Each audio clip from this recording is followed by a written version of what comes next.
Hello friends, कैसे हैं आप सभी। उम्मीद करता हूँ अच्छे होंगे। फ्रेंड्स, टीचिंग एजुकेशन में आप सभी का स्वागत है। फ्रेंड्स, आज हम बात करने जा रहे हैं डीएलएड सेकंड सेमेस्टर के पेपर थर्ड साइंस यानी विज्ञान के दोस्तों बहुविकल्पीय प्रश्नों की, जो दोस्तों 1 से 14 नंबर तक के क्वेश्चन हो चुके थे इससे पहले वाली क्लास में। तो आज 15 नंबर से क्वेश्चन और 31 नंबर तक के क्वेश्चन हम देखेंगे, जो दोस्तों बहुविकल्पीय प्रश्न है। दोस्तों, आप लोगों का फर्स्ट सेमेस्टर का रिजल्ट आ भी गया है। तो दोस्तों, अब आप सभी पढ़ना स्टार्ट कर दीजिए। इससे आपको बेनिफिट पेपर में मिला होगा या मिलेगा दोस्तों। तो दोस्तों, आज की क्लास का पहला क्वेश्चन है, सिंचाई की कटाऊ पानी विधि है। सिंचाई की कटाऊ पानी विधि है, क्या है? पहला ऑप्शन दोस्तों अपलावन या प्रवाह विधि। यहाँ पर दोस्तों प्रवाह हो जाएगा। फिर दूसरा ऑप्शन दोस्तों कुम्ण विधि। तीसरा ऑप्शन दोस्तों हमारे पास है क्वारी यानी क्यारी विधि, जो दोस्तों होता है क्यारी विधि। चौथा ऑप्शन दोस्तों छिटका विधि है। तो दोस्तों इसमें हमारा पहला ऑप्शन सही हो जाएगा कि सिंचाई की जो कटाऊ यानी पानी विधि है, ये कौन सी दोस्तों? अप्लावन या प्रवाह विधि। कुम्ण विधि, क्यारी विधि नहीं होगी दोस्तों, छिटका विधि नहीं होगी। छिटका विधि का मतलब दोस्तों जैसे छिड़काव किया जाता है, ये तो एकदम आसान जानते होंगे, तो ये नहीं होगा। क्यारी विधि का मतलब दोस्तों जैसे बोलते हैं सिक्का वाइज, तो सिक्का वाइज नहीं करना है, तो ये भी नहीं होगा, क्योंकि यहाँ सिंचाई की कटाऊ विधि की बात की जा रही है।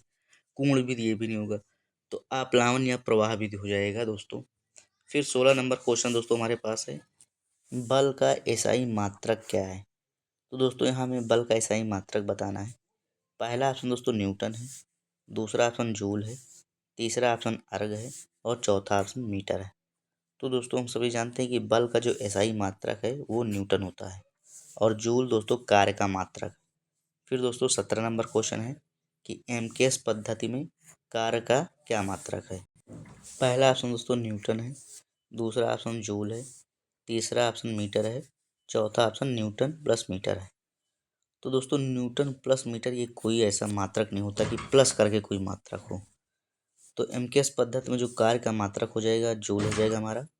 जैसे कि दोस्तों बताया गया कि बल का जो एसआई मात्रक हो जाएगा न्यूटन हो जाएगा। फिर दोस्तों 18 नंबर क्वेश्चन देखते हैं, नेक्स्ट स्लाइड चलते हैं। यहाँ पर 18 नंबर क्वेश्चन हमारे पास दोस्तों कि किसी वस्तु में गति के कारण कार्य करने की क्षमता को कहते हैं। पहला ऑप्शन दोस्तों है गतिज ऊर्जा, दूसरा ऑप्शन है स्थितिज ऊर्जा, तीसरा ऑप्शन दोस्तों है यांत्रिक ऊर्जा और चौथा ऑप्शन है विद्युत ऊर्जा। तो दोस्तों यहाँ पर ध्यान दीजिएगा कि किसी वस्तु में गति के कारण कार्य करने की क्षमता को क्या कहते हैं? तो दोस्तों यहाँ पर हो जाएगा गतिज ऊर्जा। क्या? गति के कारण कार्य करने की क्षमता को गतिज ऊर्जा। यांत्रिक ऊर्जा, विद्युत मोटर विद्युत ऊर्जा को यांत्रिक ऊर्जा में बदलता है। फिर दोस्तों 19 नंबर क्वेश्चन है कि चिमटा उदाहरण है। अब यहाँ पर उत्तोलक की बात की जा रही है दोस्तों, उत्तोलक के बारे में जान लेते हैं। तो उत्तोलक जो होता है दोस्तों 3 प्रकार का होता है। क्वेश्चन देख लेते हैं पहले दोस्तों। चिमटा उदाहरण है, पहला ऑप्शन दोस्तों प्रथम श्रेणी उत्तोलक का, दूसरा ऑप्शन दोस्तों द्वितीय श्रेणी उत्तोलक का, तीसरा ऑप्शन दोस्तों तृतीय श्रेणी उत्तोलक का, चौथा ऑप्शन है एक मशीन का। तो दोस्तों मशीन की यहाँ कोई बात नहीं की जा रही। जो हमारे उत्तोलक होते हैं दोस्तों, ये 3 प्रकार के होते हैं। कितने प्रकार के दोस्तों?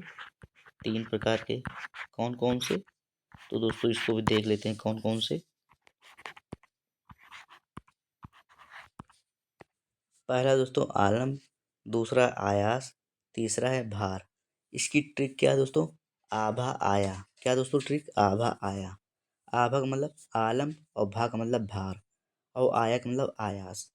तो दोस्तों यहाँ पर चिमटा जो उदाहरण है ये किस प्रकार के उत्तोलक का है? यहाँ पर 3 प्रकार के उत्तोलक की ही बात करेंगे।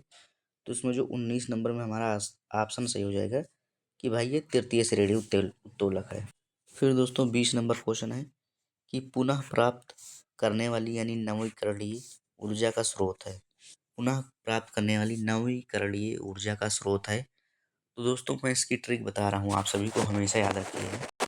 तो जैसे ही दोस्तों आप सभी नवीकरणीय देखेंगे, वैसे ही आपके दिमाग में आ जाना चाहिए कि असीमित। असीमित का मतलब, अब जैसे इसका विलोम शब्द हो जाएगा सीमित, तो सीमित का विलोम शब्द असीमित। असीमित का मतलब जो कभी खत्म ना हो।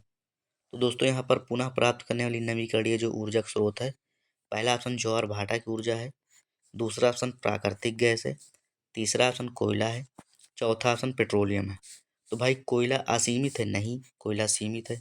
पेट्रोल असीमित है? नहीं, सीमित है। प्राकृतिक गैस असीमित है? नहीं, सीमित है। लेकिन जो दोस्तों ज्वार भाटा की ऊर्जा है ये दोस्तों असीमित है। तो यहाँ पर हमारा पहला ऑप्शन सही हो जाएगा। तो दोस्तों क्योंकि दूसरा ऑप्शन इसलिए नहीं सही होगा कि भाई पेड़ पौधे खत्म, तो ऑक्सीजन का जो परसेंट है वो भी डाउन, तो इसलिए प्राकृतिक गैस में नहीं होगा। यहाँ पर हमारा पहला ऑप्शन सही हो जाएगा। अब दोस्तों यहाँ पर जैसे अनवीकरणीय आ जाएगा तो सीमित वाला आप ऑप्शन ढूंढेंगे। तो उम्मीद करता हूँ दोस्तों आप सभी समझ पा रहे होंगे। फिर दोस्तों नेक्स्ट स्लाइड चलते हैं, अगला क्वेश्चन देखते हैं। 21 नंबर क्वेश्चन है दोस्तों, पुनः प्राप्त न होने वाली अनवीकरणीय ऊर्जा का स्रोत है। पहला ऑप्शन दोस्तों कोयले की ऊर्जा है, दूसरा ऑप्शन सौर ऊर्जा है, तीसरा ऑप्शन पवन ऊर्जा है, चौथा ऑप्शन है बहते हुए पानी की ऊर्जा दोस्तों। तो दोस्तों मैंने अभी तुरंत आपको बताया कि भाई जिसमें नवीकरणीय है तो उसका असीमित हो जाएगा, अनवीकरणीय तो सीमित। तो इसमें सीमित कौन सा है? सीधे समझ में आ रहा है कि दोस्तों कोयले की ऊर्जा। क्या दोस्तों? कोयले की ऊर्जा जो है ये सीमित है। पहला ऑप्शन हमारा सही हो जाएगा। फिर दोस्तों 22 नंबर क्वेश्चन है कि सौर ऊर्जा को सीधे विद्युत ऊर्जा में बदला जा सकता है। सोलर कुकर द्वारा, सौर जल ऊष्मक द्वारा, सौर भट्ठी द्वारा, सौर सेल द्वारा। तो दोस्तों सौर ऊर्जा को सीधे विद्युत ऊर्जा में बदला जा सकता है किसके द्वारा? सौर सेल द्वारा। फिर 23 नंबर क्वेश्चन हमारे पास है दोस्तों, कार्य है। पहला ऑप्शन दोस्तों सदिश राशि, दूसरा ऑप्शन अदिश राशि, तीसरा ऑप्शन न्यून राशि, चौथा ऑप्शन है कोई नहीं। अगर दोस्तों मैं बता रहा हूँ, अगर आप लोग यही डीएलएड वाला ही कोर्स आप अपने अच्छे से पढ़ लें तो UP TET, C TET, super TET सब इसी में से आता है दोस्तों। मैं तो दोस्तों देखता हूँ क्योंकि जैसे अब इसमें पढ़ा रहे हैं कार, ये क्वेश्चन दोस्तों यूपी टेट में मिलता है। विद्युत ऊर्जा की यांत्रिक विद्युत मोटर विद्युत ऊर्जा को किस में बदलता है, ये क्वेश्चन दोस्तों मिलता है। आयनीकरण, ये सब दोस्तों यूपी टेट सी टेट में मिलते हैं। इसी को आप अगर अच्छे से पढ़ लेंगे तो ये हमेशा काम देगा दोस्तों। अगर आप लोग किसी टच में हो किसी स्टूडेंट्स के तो उससे पूछ भी सकते हैं दोस्तों। तो यहाँ पर जो दोस्तों कार्य है वो अदिश राशि है। कार्य है दोस्तों, और कौन से दोस्तों? समय है, ये सब दोस्तों अदिश राशि है। समय है, चाल है दोस्तों, क्या है? चाल। ये सब दोस्तों अदिश राशि की मैं बात कर रहा हूँ। दाब है दोस्तों, दाब। ऊर्जा, ऊर्जा, घनत्व, आयतन, ये सब दोस्तों क्या है? अदिश राशि। अदिश राशि की क्या है दोस्तों पहचान? जैसे दोस्तों सदिश राशि में परिमाण और दिशा दोनों होता है, लेकिन अदिश राशि में ऐसा नहीं होता।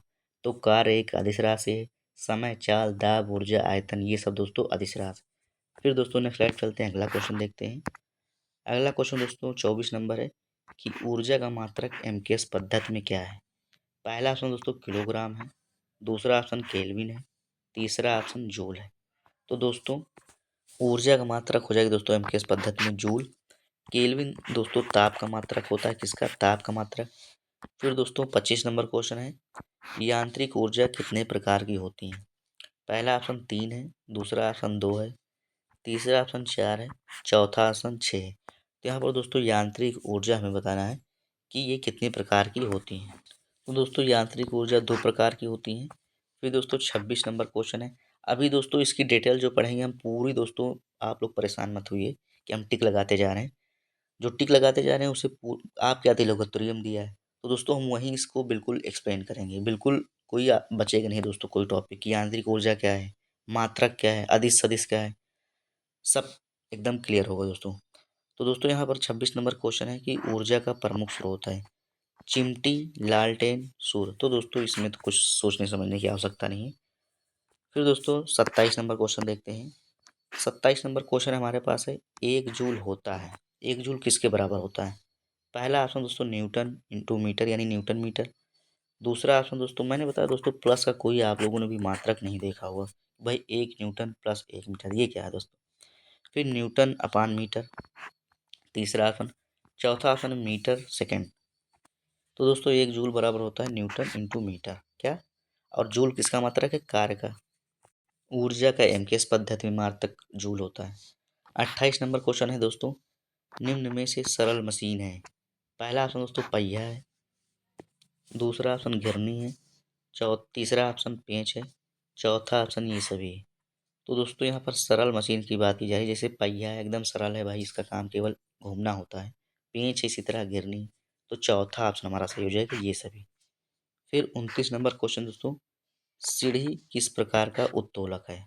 अब दोस्तों उत्तोलक मैंने बताया 3 प्रकार का। ट्रिक क्या है? आभाया, आलम, भार, आयास। तो ऑप्शन दोस्तों प्रथम प्रकार का, दूसरा ऑप्शन द्वितीय, तीसरा ऑप्शन तृतीय। तो दोस्तों जो सीढ़ी है ये दोस्तों हमारा तृतीय प्रकार का उत्तोलक है। उम्मीद करता हूँ दोस्तों आप सभी क्वेश्चन समझ पाए होंगे। दोस्तों वीडियो को ज़्यादा से ज़्यादा शेयर कर दीजिएगा और चैनल को सब्सक्राइब कर दीजिएगा। आप सभी अपना ख्याल रखिएगा। थैंक यू दोस्तों, हम सभी नेक्स्ट क्लास में मिलते हैं। Thank you.